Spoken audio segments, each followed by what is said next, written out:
What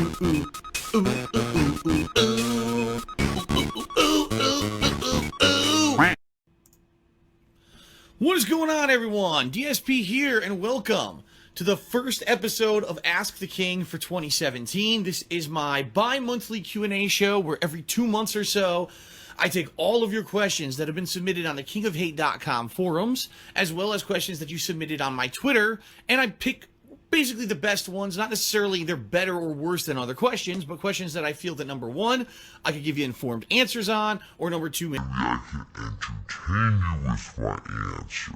Okay. All right. So to start off, let's do the Patreon questions. People who actually pledge to my Patreon, who are going to get their questions answered right here on the show. All right. First off, this question is from, and it's right on target with what I was just talking about. So he says, "Hey Phil, glad everything's going well with your Patreon recently, and I hope that the support is continued until YouTube can finally get their shit together and figure out what the hell's going on.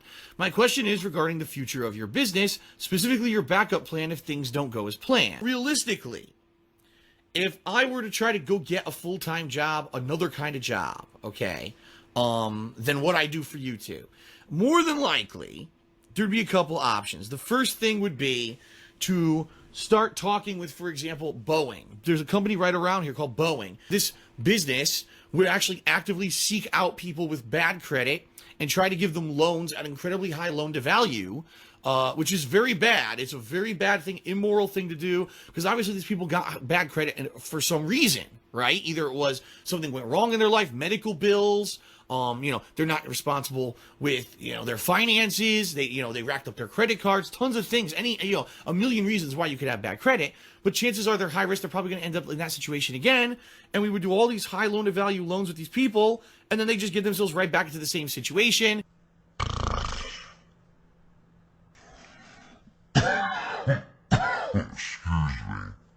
So I would think maybe I would have a shot. The problem is it's a very cutthroat industry, meaning they're probably going to look for someone over me who maybe has been in the industry the entire time and didn't take time off to do their own thing. Although, honestly, I never wanted to do YouTube full time. This was never my intention.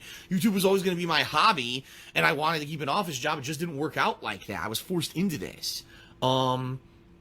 So that would be one thing, one option. Go to Boeing and see if they're hiring and try to convince them that even though I'm out of the loop, that after getting up to speed for maybe 6 months or so, I could jump right in and do a lot of hard work for them and go back to that. All right, so the next two questions are actually directly related, okay? And so I want to read them both together, and then I want to kind of do a collective answer, all right? So, two questions. The first one is from, and he says, "Phil, I've been a long-time viewer ever since you did your original Fallout 3 playthrough. I'm wondering, do you have any possibility of working with other YouTubers in the near future? I always like the idea of you and SSOHPKC collaborating, or just you and any other YouTuber in general, excuse me." And then the other person who asked a very similar question right after asked the following: "I have a very similar question. Would you consider reaching out to famous YouTubers to do a podcast with them, for example? It'd be a nice way to get more viewers. I think it would also be an effective way to show people who you really are and to counter all those negative videos that haters have made about you, yada, yada, yada." This question comes up every once in a while, and I answer it pretty much the same way, and it's funny because it never really changes, right? Here's the bottom line, everyone.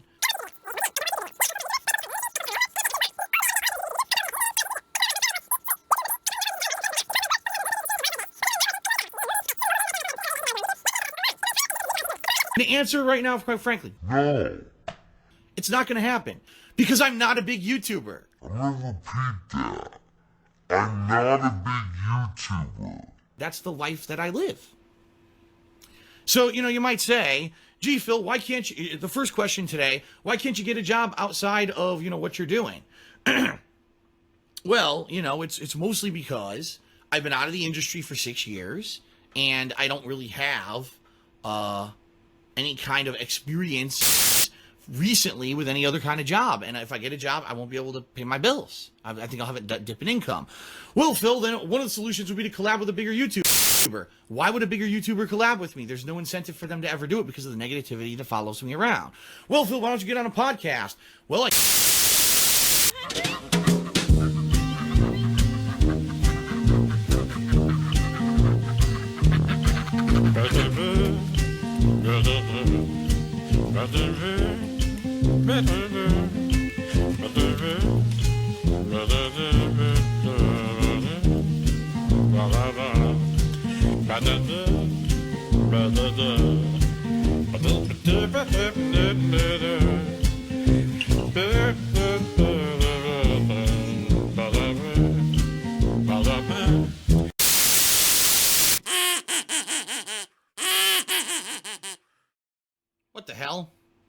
This is not the correct screen. Hold on.